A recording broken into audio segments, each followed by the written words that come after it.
توحید الوہیت کا معنی یہ ہے کہ عبادت کی تمام اقسام، وہ قولی ہوں، فعلی ہوں، باطنی ہوں، ظاہری ہوں، وہ صرف خالص ایک اللہ کے لیے ہے۔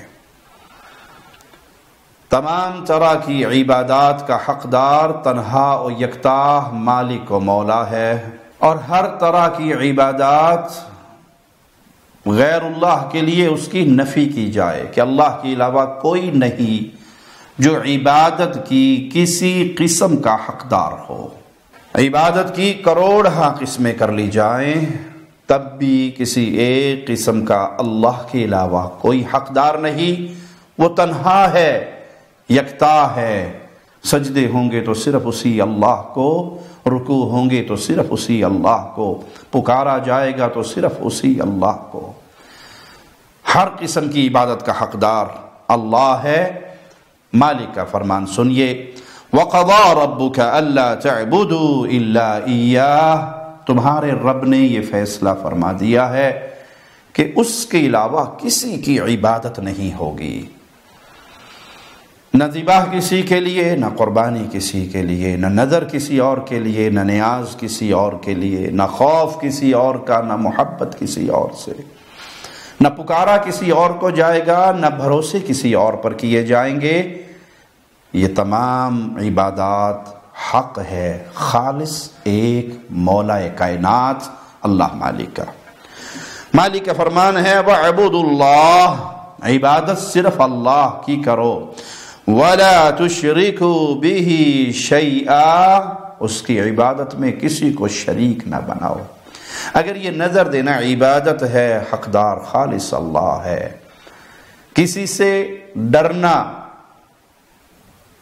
کسی کا دل میں ایسا خوف بٹھانا کہ وہ بغیر اسباب کے جب چاہے جہاں چاہے پکڑ سکتا ہے، وہ صرف ایک اللہ ہے، ایسا خوف غیر اللہ کا نہیں ہوگا۔ ایک ظاہری اسباب کا خوف ہوتا ہے، کوئی شخص آپ کے سامنے خنجر لے کے آ گیا، تلوار لے کر آ گیا، یہ ظاہری اسباب کے تحت خوف ہے۔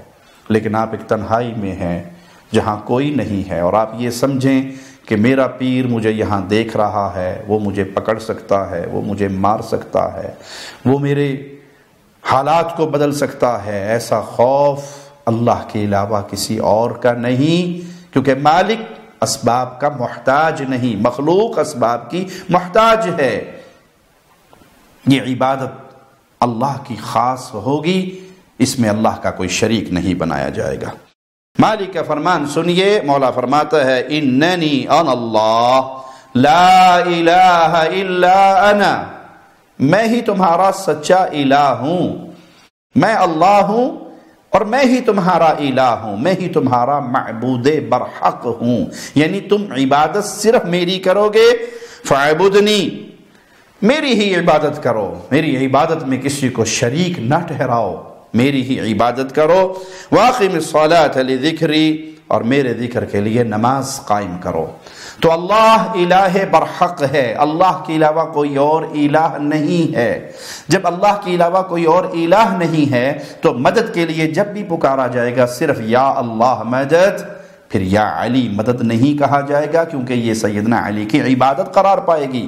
پھر یا رسول اللہ مدد نہیں کہا جائے گا کیونکہ یہ رسول اللہ کی عبادت قرار پائے گی۔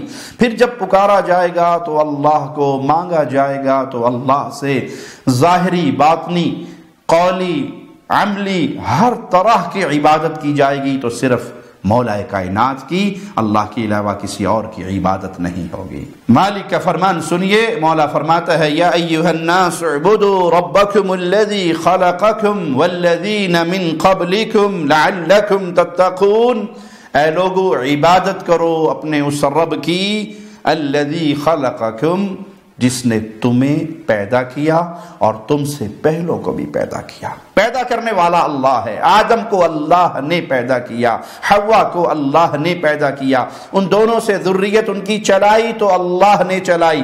عیسیٰ کو بغیر باپ کے اللہ نے پیدا کیا علیہ الصلاۃ والسلام۔ وہ اللہ ہے، وہی خالق ہے۔ تمہارے پیروں نے کسی چیز کو پیدا نہیں کیا، یہ خود پیدا ہوئے ہیں۔ نبیوں نے کسی چیز کو پیدا نہیں کیا، وہ خود پیدا ہوئے ہیں۔ فرشتوں نے کسی چیز کو پیدا نہیں کیا، وہ خود پیدا ہوئے ہیں۔ جنات نے کسی چیز کو پیدا نہیں کیا، جنات خالق کی مخلوق ہے، فرشتے اللہ کی مخلوق ہے۔ کائنات میں جو کچھ ہے وہ رب کی مخلوق ہے۔ تنہا، یکتا، اکیلا خالق اللہ تعالی ہے۔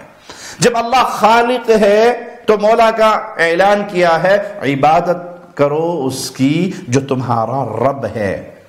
تمہارا رب صرف اللہ ہے، تمہارا خالق صرف اللہ ہے، تمہارا مالک صرف اللہ ہے، تمہارا رازق صرف اللہ ہے، تو معبود برحق بھی صرف اللہ ہے۔ اس لیے مالک فرماتا ہے وَمَا خَلَقْتُ الْجِنَّ وَالْإِنسَ إِلَّا لِيَعْبُدُونَ، میں نے جن اور انسان کو پیدا کیا صرف اپنی عبادت کے لیے۔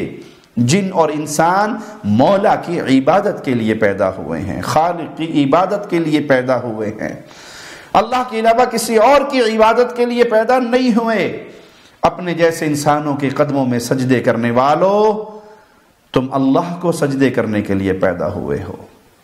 پیروں فقیروں کا ڈر رکھنے والوں، بابا جی کی چندے کی صندوقڑی میں اگر صبح صبح پیسے نہ ڈالے یہ میری چلتی ہوئی گاڑی کو الٹا کر دے گا، پیر کے نام کی 11ویں کا دودھ نہ دیا میری ساری بھینسوں کو مار دے گا، یہ کچھ کر سکتا تو استنجا خود کرتا، یہ کچھ کر سکتا تو کپڑے خود اتارتا، یہ کچھ کر سکتا تو کفن خود پہنتا، یہ کچھ کر سکتا تو قبرستان چل کر خود جاتا، یہ کچھ کر سکتا تو قبر میں خود اترتا۔ اتنا محتاج بندہ تیری بھینس کو کہاں سے مار لے گا؟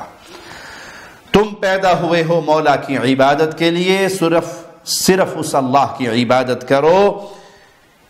اس پیغام کو یاد کیجئے اور اس پیغام کو عام کیجئے۔ اللہ ہمیں توحید کا فہم عطا فرمائے۔